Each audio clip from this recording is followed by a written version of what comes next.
Продовжуємо прямий ефір на телеканалі АТR. Мене звати Олег Борисов. Наступну годину будемо разом з вами працювати і піднімати найважливіші та найактуальніші теми, які стосуються України та світу. Одразу хочу представити гостя цієї години у нашій студії. Це Ірина Верещук, директор Центру Балто-Чорноморських досліджень. Я вас вітаю. Вітаю. І одразу переходимо до оперативної новини.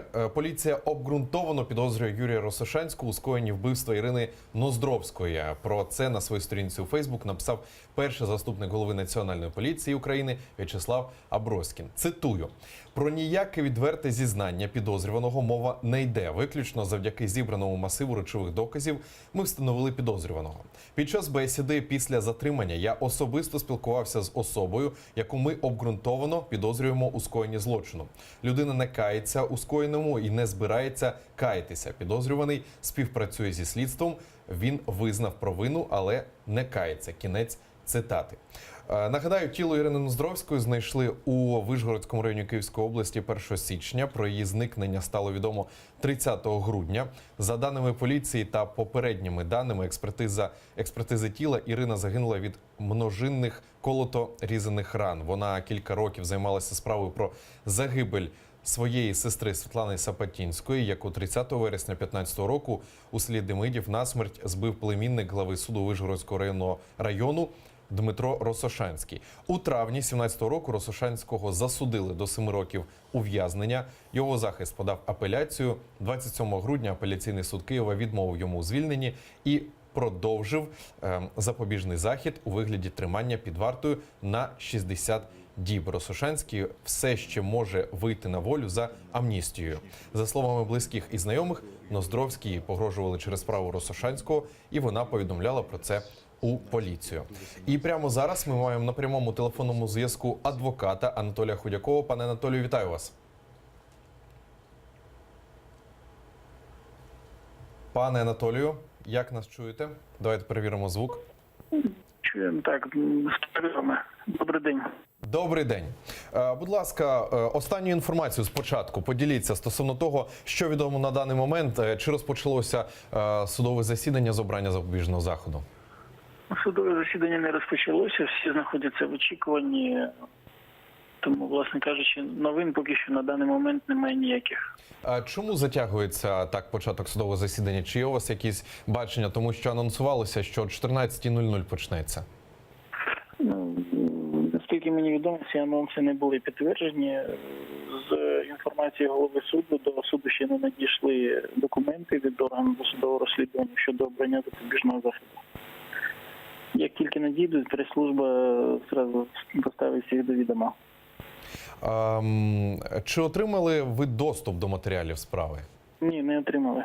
А з чим це пов'язано, як ви гадаєте? І чому взагалі? Чи законно це? Ну, скажімо так, Жукович, прес-секретар обласного управління Національної поліції, об'яснив це тим, що поліція не хоче допустити витоку інформації, але все ж таки виток інформації фонтанує саме з лав поліції. Тому, власне кажучи, таке пояснення від поліції. Ми на сьогоднішній день звернулися зі скаргою до суду на бездіяльність слідчого. Добре. І ще одне тоді поточнення від вас, будь ласка. Йшла мова так само, що, можливо, на завтра перенесуться судове засідання. Чи є якісь, взагалі, думки з цього приводу? Чи є інформація? Можливо, взагалі таке, чи ні? Чи сьогодні слід очікувати початку судового засідання? Ну, всі надіються, що сьогодні. Нам невідомий час затримання, тому що ми не маємо доступу до матеріалів справи. Знаючи час затримання, можна сказати, чи може бути перенесено дане питання на завтра, тому що органи досудового розслідування йдуть, конкретно спливає строк, протягом якого вони мають право тримати підозрюваного. Після оголошення про підозру є певний термін, протягом якого слідчий повинен доставити до суду безпосередньо підозрюваного для вирішення питання щодо застосування запобіжного заходу. Яка у вас є інформація стосовно підозрюваного Юрія Росошанського? Чи справді він може бути винним у цьому? Тому що, за словами Аброськіна, саме він і зізнався у цьому злочині.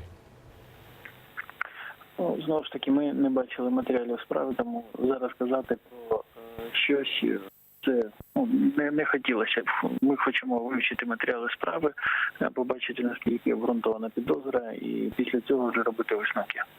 Добре, ми вас почули. Пане Анатолію, дякую вам, що вийшли на прямий зв'язок телефонний з нашою студією. Анатолій Ходяков, адвокат, був на прямому телефонному зв'язку. Хочу нагадати, що будемо тримати постійно зв'язок і оперативну інформацію будемо ділитися у прямому ефірі телеканалу АТR. Нагадаю, що у студії гостя цієї години – це Ірина Верещук, директор Центру Балто-Чорноморських досліджень. Пані Ірино, от почули слова адвоката, поки що мало інформації оперативної стосовно того судового засідання і так далі. От спочатку буквально узагальнено поясніть хід цього судового процесу. Чому от так багато, знаєте, так багато питань от, стосовно того, що не дають доступ до матеріалів справи. Ось вже анонсовано було раніше на 14-ту почнеться, вже 1,5 години пройшло, не почалося судове засідання. Узагально, будь ласка, спочатку. Ну от ви зараз бачите і почули навіть адвоката, їх не допустили щодо ознайомлення з матеріалами справи, посилаючись на таємницю слідства і так далі. То дивує в даному випадку ситуація і відношення самих посадових осіб, які є відповідно до їхніх функціональних обов'язків відповідальними за ведення цієї справи. В даному випадку ми цитували пана Аброськіна, який уже відзвітував у Фейсбук, який уже розповів про те, кого затримали, хто визнає вину, хто не визнає, які матеріали об'єктивні, повні, неповні. Люди, давайте ми якось дійсно або будемо професійно відноситись до таких речей, бо саме такі речі, ті коми і ті крапки, які на сьогодні видаються такими незначними, як то Фейсбук написав, Твіттер, щось тут потім сідають адвокати, приходять до суду і говорять, дивіться, тут порушення, тут порушення, тут порушення. І тоді виходить і суддя поганий, і вся суддівська влада, і всі решта, а він каже, дивіться, я ж не можу цього зробити, бо адвокати потім оскаржать. Вони підуть в міжнародні суди і виграють. То невже не можна закрити зараз цю інформацію, а не отак все виплескувати? І на сьогодні адвокати говорять, ми нічого не бачили, судове засідання не відбувається. Це ще раз є, узагальнюючи дану ситуацію, є дуже великим показовим маркером, як на сьогодні відбувається саме реформа поліції, як на сьогодні відбувається саме судова реформа. Бо усе це є ланцюжком, так? Є причина і є наслідок. От яка причина, що спонукає пана Аброськіна зараз бігти в Фейсбук чи ще кудись, якісь соціальні медіа, і ж про щось звітувати? Я так розумію, що це його форма спілкування з суспільством. Ви згадали про пости в Фейсбуці. От хочу додати, що вчора Антон Геращенко написав пост в Фейсбук. Ще один. Але раніше за Аброськіна написав пост у Фейсбук і написав про чистосердечні зізнання. От ви бачите. А от сам Аброськін спростував, по суті, ці слова. От і як вони виглядають? От як вони виглядають? Ну це ж не бабусі на базарі сіли собі і пліткують, так, продаючи насіннячко.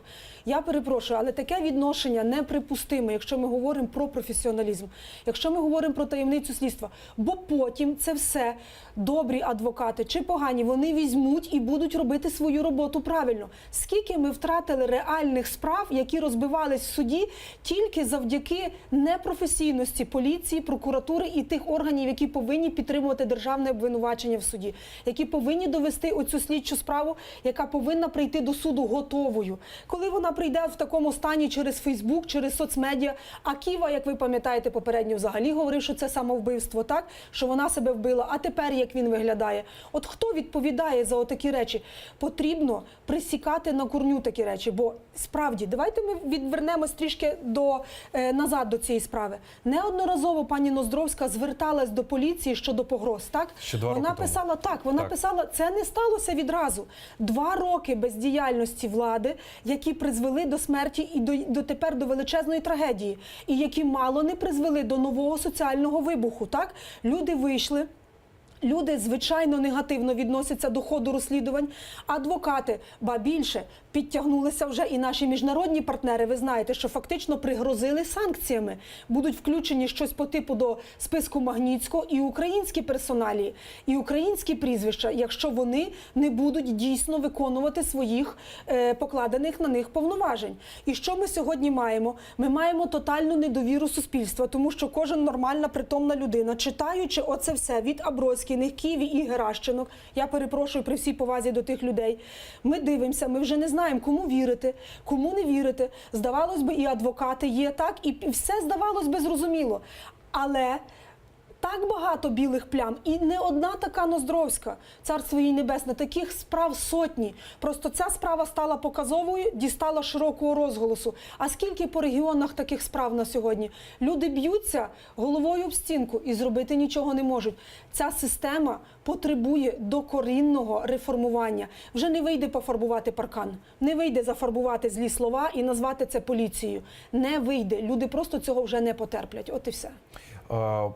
Чи ще от знову ж таки трошки поточнення стосовно цієї справи? Дуже багато нарікань спостерігаємо і неточної інформації. Це от підтверджує ті слова, що ви кажете, що дуже багато інформаційних приводів від перших людей, умовно кажучи, да, у Фейсбуці, і тепер ми бачимо не точні справи, а якийсь сумбур. Які потім підтягують під свої слова реальний стан справ. Розумієте, коли вже є написано, коли вже багато журналістів задало багато запитань, так? Коли вже наговорено стільки, що далі нікуди, і тепер треба цю справу підтягнути вже під ці слова, які є написані у Фейсбуці.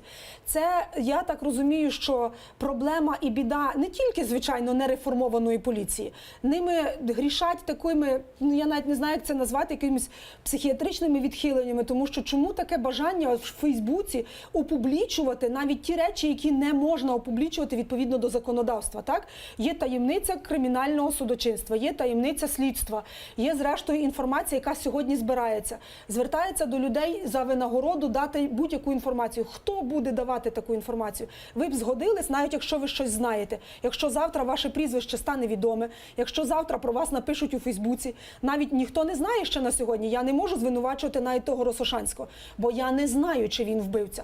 Це має зробити суд. І вердикт суду має бути виконаний. А я вас переб'ю, Так. згадав знову ж таки пост Антона Геращенка.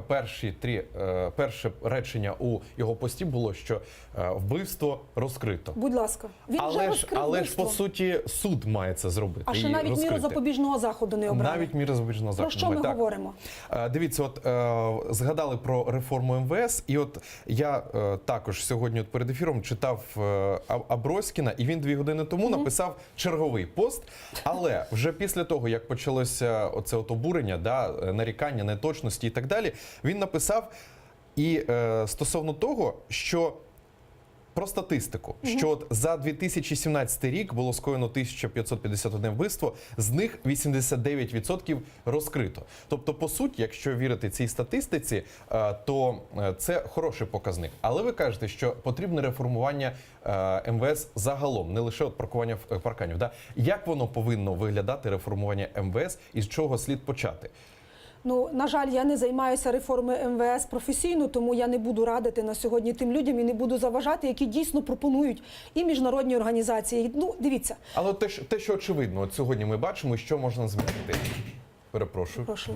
Те, що очевидно, то очевидно те, що, знаєте, хай буде це сумно смішно, але тим не менше, заберіть від них Фейсбук. Не дозволяйте людям, які обіймають відповідальні посади, які відповідають за ведення слідства і винесення тим самим. Є для цього прес-служба. Будь ласка, закрийте ту інформацію, яку можливо закрити. Я розумію, що сьогодні в нас такий час, коли всюди сущі журналісти і громадянське суспільство бере під контроль. Але і насправді, якби не було в цій справі журналістів, якби у цій справі не було громадських організацій, якби вони не тиснули зараз на слідство, де б воно зараз було? Чи хтось би згадав про Ірину Ноздровську?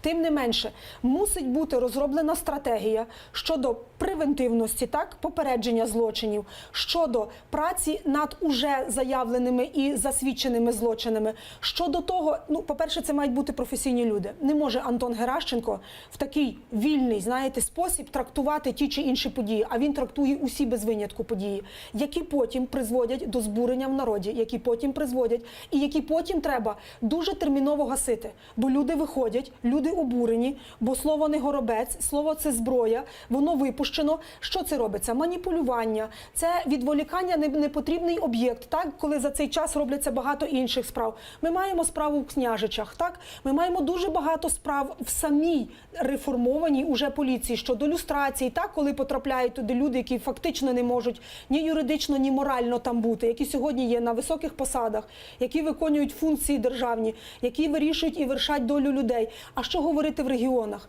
Справа Ноздровської є найбільш показовою, що відбувається в регіоні, коли ти потрапляєш в жернова поміж поліцією, судовою і прокуратурою, між цими гілками, коли хтось вважає себе абсолютно непідвладним закону, коли може людина собі сподіватись на те, що він може вирішити справу у суді, що він може закрити справу в прокуратурі, що він може звернутися в поліцію.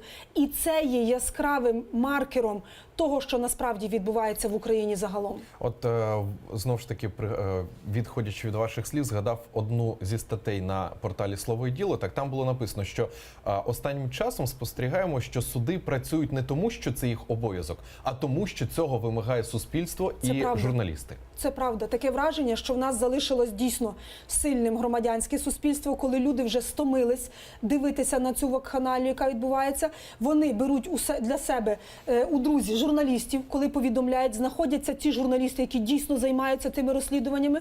І потім ми бачимо справи, яких змушують почати в прокуратурі або в поліції, відповідно до підслідності, тільки журналістські розслідування, тільки розслідування громадських організацій, які самотужки збирають докази і вже під тиском доказів і нашого суспільства розпочинаються справи. А як вони потім закінчуються, ви знаєте самі. Піймали, подивились, випустили. А як тоді ми зараз можемо, чи можемо ми очікувати те ж саме? Піймали і відпустили? В даному випадку я не думаю, що ми можемо очікувати, тому що суспільство абсолютно нульова толерантність зараз до таких проявів, до таких недоліків в м'якій формі сказати. Бо якщо зараз не буде дано чітких відповідей суспільству на його запитання, яке вони зараз ставлять публічно через журналістів, через те, що вони виходять до відповідних будівель, через міжнародну спільноту, як ви знаєте, що на сьогодні вже міжнародна спільнота підключилась до розгляду цієї справи.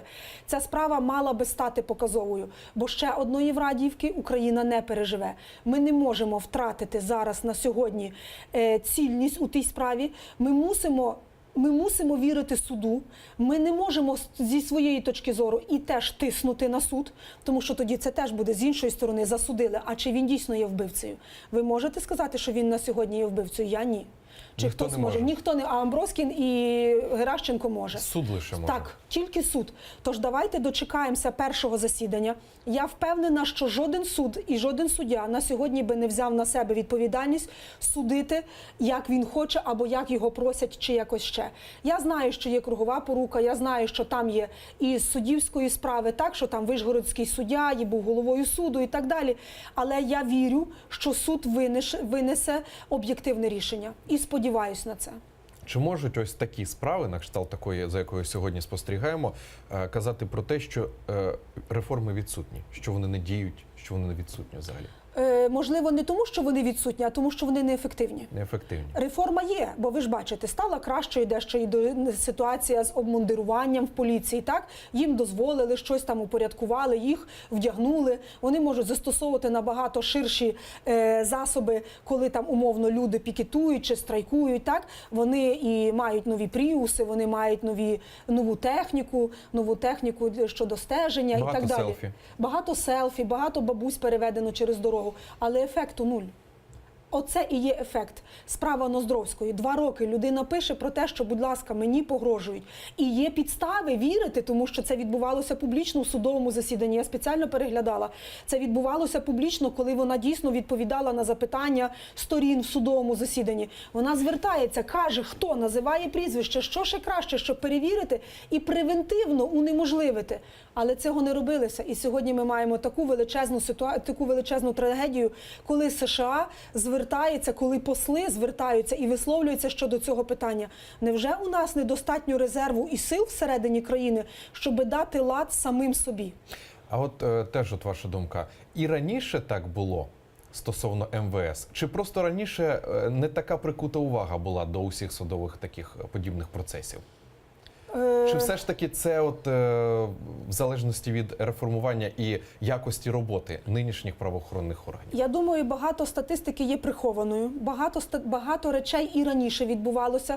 Просто на сьогодні, після Революції Гідності, коли ми стали дійсно з нульовою терпимістю і з нульовою толерантністю, маючи війну на Сході, маючи окупацію Криму, ми надто агресивно справді реагуємо. Насправді, буває подекуди, що це і є побутові питання, так? Але ми справді політизуємо будь-яке, навіть побутове питання. Але цьому є причина. Народ просто довели до цієї межі, поза якою він не терпить уже ані жодної справи. Він не хоче відчувати, що відчуває там поліція, що відчуває суддя, коли виносить таке рішення, чи хтось йому дзвонив з адміністрації президента. Він не хоче цього чути. Народ ставить питання і хоче почути відповіді, які його задовільнять. От ми бачимо, реформи вони є, але вони не такі, якими ми їх очікували. Звичайно. Поки що, сподіваюся. Але чи можуть ось ці недієві, умовно кажучи, знову ж таки, реформи повпливати якось на підтримку ЄС? Зараз я відповім на ваше запитання, але нам дуже важливо зараз задати собі і в суспільстві відкрити дискусію щодо того, що ми називаємо реформою. Що таке реформа? От коли ми дамо собі самі звіт... Для людей реформа – це просто покращення. Покращення життя і відчути це на собі, на своєму гаманці. Але насправді це ж не так, бо щоб було щось краще, спочатку має стати гірше. Це як хірург, так, який робить операцію, чи як дантист, який вириває зуб. Щоб припинилась біль, треба щось зробити, щоб тебе боліло, а потім стане краще. Отож, якщо люди і суспільство правильно розуміють те, що влада називає реформами, бо я ж кажу, з наших 146 реформ, ну ви розумієте, пофарбувати паркан чи змінити назву в законі – це ще не реформа. Або навіть більше прийняти якийсь закон, який є новим по суті своїй, який буде інноваційний – це не реформа. Реформа – це комплекс дій. І, між іншим, у нас в країні чомусь відсутнє стратегічне мислення щодо того, як саме ці реформи і що саме називати реформою. Бо чи є на сьогодні ця реформа поліції? Бо ми так гарно говоримо, що в нас там 140 чи і більше реформ. А насправді це не реформи. У нас на сьогодні, як на мене, є початок реформи децентралізації, але це лише початок. І це не є та реформа децентралізації, яку ми називаємо децентралізацією у випадку Європейського Союзу і його бачення. І так само відбувається із реформою поліції. Якщо Європейський Союз ставить ставку на саме реформування України і ставить наріжним каменем, так, певні реформи, серед них судова реформа, так, це створення антикорупційного суду, це перетворення дійсно, це прихід дійсно незаангажованих суддів до влади, на нові посади, це НАБУ, це САП. Якщо реформа правоохоронної системи є наріжним каменем для Європейського Союзу, а так є, бо ми бачили, чому зараз не дають кредити МВФ і так далі. Серед інших це відсутність, наприклад, антикорупційного судочинства. І немає антикорупційного суду. То, звичайно, і ми бачимо вже зараз по різкості висловлювань політиків європейського масштабу, що якщо не буде справді дієвих реформ, ми втратимо підтримку ЄС, ми не отримаємо кредит МВФу, ми не отримаємо надчергових траншів, бо так само, як і реформа поліції, як і реформа децентралізації, ми маємо зовнішніх донорів, бо ви розумієте, що Україна не має своїх коштів, щоб повністю профінансувати. Ви знаєте, так?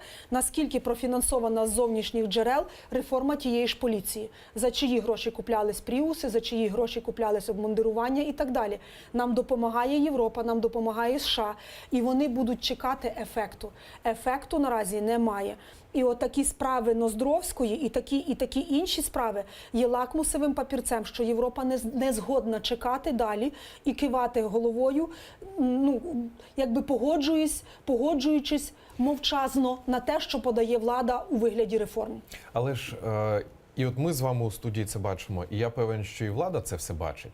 Можливо, це якось все ж таки у них є сподівання, або в них якийсь план є, я не знаю. Ну, як це взагалі зрозуміти, такі дії? Хотілося б вірити, що влада це все бачить і що в них справді є план. І навіть, якщо б цей план був видимим хоча б для вузького кола експертів, які дійсно фахово займаються експертизою таких планів, так? Якщо б ми про нього знали щодо, наприклад, децентралізації, щодо реформи правоохоронної системи, то напевно би суспільство і ті, хто є опініонмейкерами, так, які приходять на телебачення і які розповідають про ту чи іншу реформу, були згідні і чекати, і дещо підігрувати владі, розуміючи, що не кожен в суспільстві, член нашого суспільства, повинен розбиратись достеменно і глибоко у кожній реформі.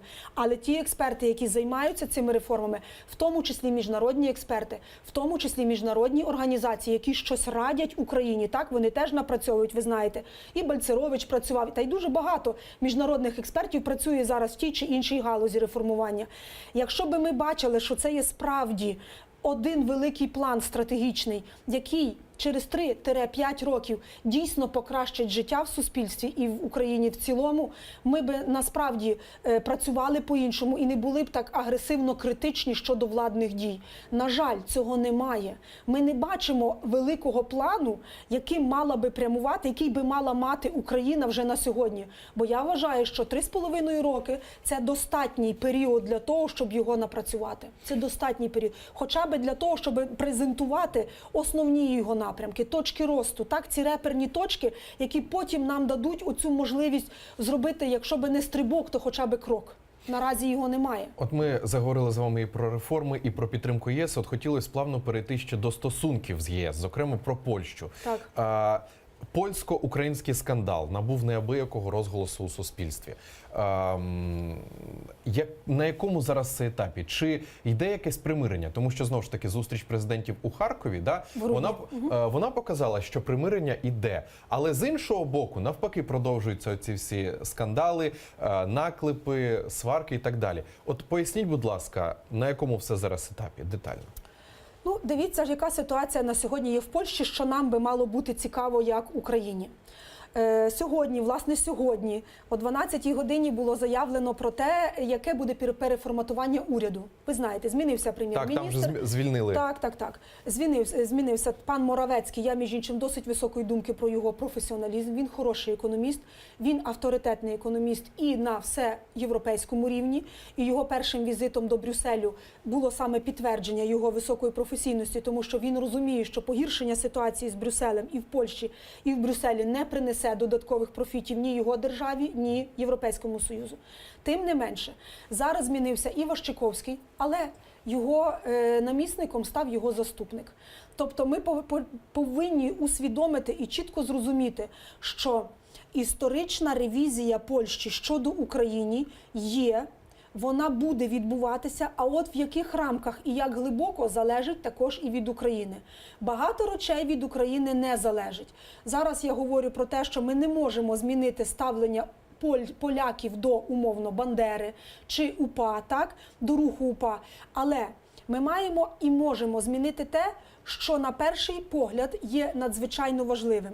Це наші добросусідські відносини, це наше транскордонне партнерство, це розбудова наших економічних зв'язків, це нова візія щодо відносин України і Польщею у стратегічному напрямку. Що я зараз маю на увазі? Це великий регіональний проект, який ми називаємо Тримор'я, Міжмор'я, Балтійсько-Чорноморський альянс. По-різному. Він на сьогодні є живим, але він є на сьогодні дієвим, єдинодієвим. Є запропонований новий формат відносин. Отож, Україні на сьогодні слід розробити нову політику добросусідства. Що я маю на увазі? Це не тільки Польща, це і Угорщина, так? Це і наша Чехія, це і Румунія. Це ті держави, які нас оточують і на сьогодні відіграють набагато більшу роль для нас, чим ми для, наприклад, Польщі. Бо ви знаєте, колись була усталена формула, що неможлива вільна Польща без вільної України. На сьогодні навіть ця формула вже піддається сумніву у самій Польщі. Колись була формула, що Польща є адвокатом для України у її просуванні на шляху до Європейського Союзу.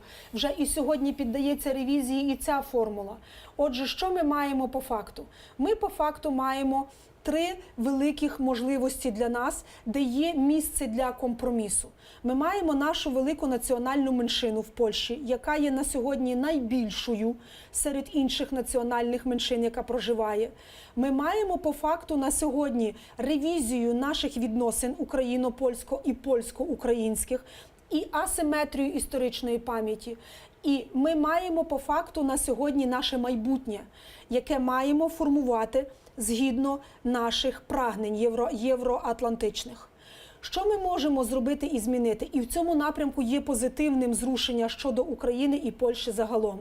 Навіть сьогодні я прочитала віце-прем'єра Розенка слова, який чітко зазначив те, що ми говорили на своєму рівні вже багато-багато днів і багато-багато ефірів.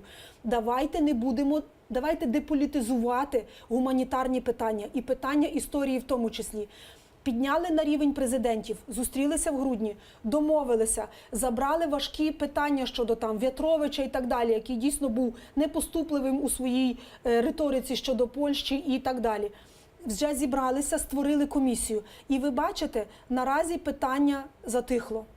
Воно не тому, що воно затихло, бо зібрались президенти, а тому, що воно теж має свою циклічність. Але я приведу позитивний приклад, коли держава, наприклад, я зараз говорю про Польщу, не може вирішити питання, а суспільство польське може вирішити. Коли побили нашого хлопця в Любліні нещодавно, то саме польські організації кинули клич і зібрали кошти на його, через те, що він українець. Так, його побили на етнічному ґрунті і на національному ґрунті. І саме польські організації зібрали гроші на його лікування.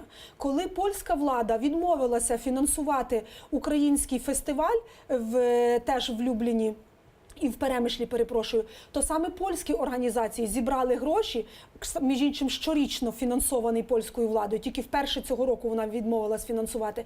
І такий фестиваль був проведений саме завдяки громадянському суспільству. Отже, що ми маємо?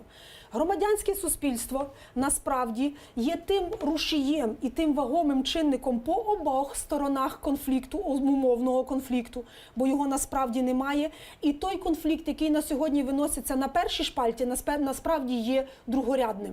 Бо на перших шпальтах нашого діалогу має бути що? Боротьба з Російською Федерацією. І ми це знаємо.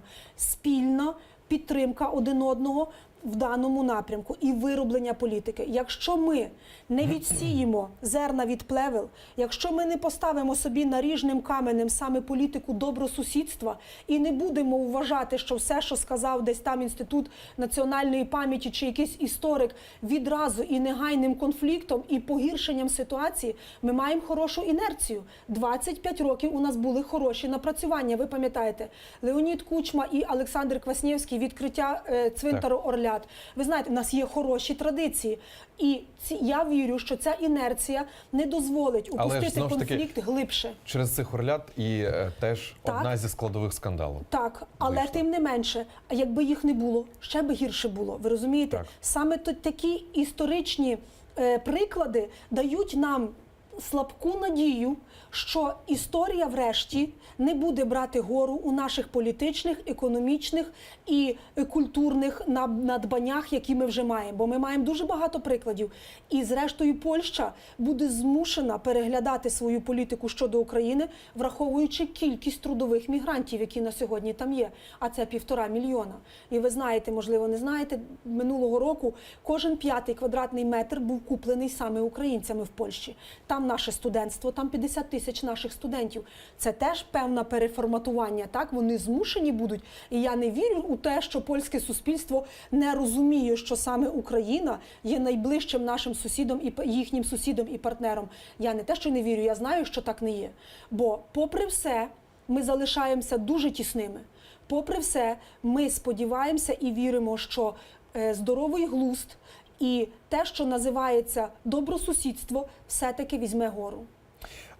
Дякуємо за коментар. У нас лишається вже 7 хвилин до кінця ефіру. Я хотів з вами ще одну тему зачепнути. От ви згадали про спільну боротьбу проти Російської Федерації. І от наступну інформацію мають таку, і до неї вже детально зараз перейдемо. Юристи президента США Дональда Трампа розглядають можливість його допиту спецпрокурором ФБР Робертом Мюллером у рамках розслідування втручання Росії в американські президентські вибори у 2016 році. Про це повідомляє телеканал NBC News з посиланням на джерела. За інформацією телеканалу, адвокати Трампа та представники ФБР обговорюють, в якому форматі може бути проведений допит, його тривалість і місце. Також зазначається, що вони намагаються знайти компроміс, який дозволить президенту США уникнути допиту. Раніше радник Білого дому з питань національної безпеки Герберт Макмастер заявив, що Трамп знає про втручання Росії у вибори США. Хочу нагадати, що американські спецслужби переконані, що російська влада стоїть за спробами вплинути на результат виборів у 2016 році у США. У кількох країнах Європи також дійшли висновку, що Росія намагалася втрутитись у вибори, зокрема у Франції, Іспанії та під час голосування щодо Брексит у Великій Британії. От стосовно цього, до вас маю спочатку таке питання. Чи можливий взагалі допит у таких реаліях Дональда Трампа? Тому що він це все заперечує, інші країни кажуть, що все ж таки було втручання. Можливий. І я впевнена, що радники Трампа переконають його прийти і дати свідчення, тому що те, що він буде ухилятися від допиту, буде ще більше поглиблювати недовіру у американського суспільства до його президента. Бо саме це є дуже болючою точкою для президента Трампа. Саме це питання втручання Росії під час виборів президента в США є цією точкою, яка може стати останньою, так, яка переважить імпічмент чи не імпічмент для Трампа.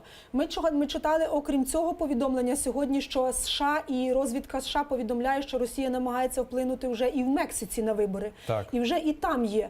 Тобто, ви розумієте, що суспільство в Америці є на досить високому рівні розвитку, ба більше. Їхні спецслужби є на дуже високому рівні розвитку, і вони не дозволять справді безкарно і безнаказано будь-якій державі, а тим паче Росії, втручатися у їхні внутрішні справи. І якщо в них є уже перемовини на рівні, високому рівні і адвокатів Трампа, і представників правоохоронних структур, я думаю, що вони таки дійдуть згоди, і Трамп буде допитаний. В цьому нічого немає поганого. Я вважаю, що навпаки, тут зараз президенту треба проявити якомога більшу відкритість, якомога більшу об'єктивність і прозорість. Він має бути транспарентний і дуже відкритий. Саме це знизить градус на сьогодні такої недовіри саме до цього кейсу. А як тоді зрозуміти хід таких от подій? Спочатку, тобто, звинувачують втручання Росії у вибори США. Трамп від цього відхрещується. Деякі країни знову ж таки бачать втручання. І тут Трамп починає різко, от пам'ятаєте, це десь півроку тому почалося, заяви, які навпаки кажуть про те, що він зовсім не хоче підтримувати Російську Федерацію, не підтримує, а навпаки йде цивілізаційним шляхом, зокрема і от наданням летальної зброї Україні і так далі. Тобто висловлює підтримку тим країнам, які страждають від агресії РФ. Як зрозуміти ці кроки і як зрозуміти ці кроки загалом? А як зрозуміти загалом Трампа як людину? Давайте ми заберемо, є президент Сполучених Штатів, а є Дональд Трамп, який на сьогодні обіймає цю посаду. І ця людина є справді підтвердженням чи найяскравішим прикладом, що в нас сьогодні в світі є політична регресія навіть при економічному зростанні. Це яскравий приклад антисистемного політика, який не є політиком по своїй суті. Він не політик, він бізнесмен, він емоційний, він діє виключно в своїх якихось йому відомих одних категоріях, розумієте? І спрогнозувати те, що робить Трамп, він сьогодні говорить одне, завтра робить інше. Що він буде робити, дуже важко, тому що дипломатія переживає на сьогодні, на жаль, дипломатія саме така дипломатія у виконанні Трампа. Якби це не була найбільша і найсильніша країна світу, то було б ще півбіди, але насправді це впливає на цілий світ. Він пише в Твіттер декілька слів, і акції падають там умовно, і люди втрачають 100 мільярдів за день. Ну ви розумієте. Так. А він не розуміє ще поки, йому здається, що це можна так. Насправді пройде деякий час, поки президент Трамп зрозуміє, що, певна, і тут є щире сподівання на систему стримувань і противаг, яка вибудувалась в США, і вона справді, я її досліджувала, я стажувалась там, і я знаю, що, повірте, ця foolproof, кнопка від дурака, справді діє. Там така система стримувань і противаг, що дай Бог кожному, нам ніколи цього не бачити, це справді, але тим не менше. Те, що президент Трамп дочекався від президента Росії Путіна в його новорічному посланні, де він просить, що ми давайте якось вийдемо на новий шлях і будемо шукати. Повірте, крім президента Трампа є ще Сенат, ви знаєте, є багато республіканців, багато демократів, які об'єдналися, які не дозволять Трампу діяти в той чи інший спосіб, який би пішов в розріз з зовнішньою політикою США в даному напрямку. І надання летальної зброї, я думаю, що це не виключно персональне бажання Трампа. Це робота багатьох людей, які працювали над цим. Дуже багато ще питань хотів би до вас поставити, але, на жаль, ефірний час закінчується. Я вам дуже дякую, що прийшли Я до вам нас. дякую. За коментарі Ірина Верещук, директор Центру Балто-Чорноморських досліджень, була гостем цієї години у нашій студії. Одразу хочу сказати, що гостем наступної години у нашій студії буде Микола Маломуж, голова служби зовнішньої розвідки України і генерал армії України. З ним же поспілкуємось за 20 хвилин, а за 5 хвилин в ефірі АТР новини Заман. Залишайтесь з нами.